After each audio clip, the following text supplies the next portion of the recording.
भूख एक ऐसी सी भावना है जो केवल पेट की जरूरत नहीं बल्कि आत्मा की गहराइयों में भी गूंजती है।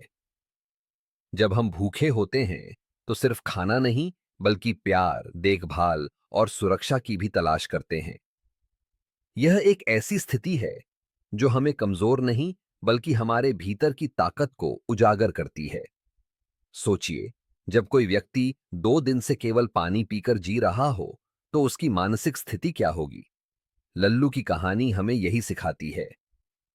उसके माता पिता का निधन हो चुका था और वह अकेला था। जब उसके पास खाना नहीं था तो उसने अपने आसपास के लोगों से मदद मांगी। लेकिन क्या हुआ? लोग उसे अनदेखा करते रहे। यह केवल लल्लू की कहानी नहीं बल्कि उन लाखों लोगों की कहानी है जो समाज में भूख और उपेक्षा का सामना करते हैं। भूख का भूत केवल एक डरावनी कहानी नहीं है बल्कि यह एक सच्चाई है। जब लल्लू ने अपनी अंतिम सांसें लीं तो उसकी आत्मा ने उस गांव में एक संदेश छोड़ा। वह संदेश था, जब तक इंसानियत नहीं जागेगी तब तक भूख का यह भूत हमें परेशान करता रहेगा।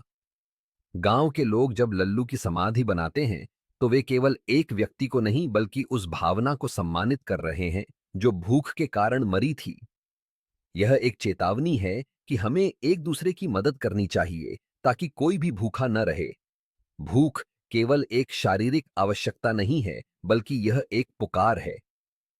यह हमें याद दिलाती है कि हमें अपने आसपास के लोगों का ध्यान रखना चाहिए। जब हम किसी की रोटी छीनते हैं तो हम उसकी आत्मा को भी चोट पहुंचाते हैं। इसलिए अगली बार जब आप किसी को भूखा देखें तो सोचिए कि क्या आप उसकी मदद कर सकते हैं। भूख का यह भूत हमें सिखाता है कि इंसानियत सबसे बड़ा धर्म है। हमें एकजुट होकर इस समस्या का सामना करना होगा ताकि कोई भी भूखा न रहे। याद रखें, भूख केवल एक भावना नहीं बल्कि एक जिम्मेदारी है।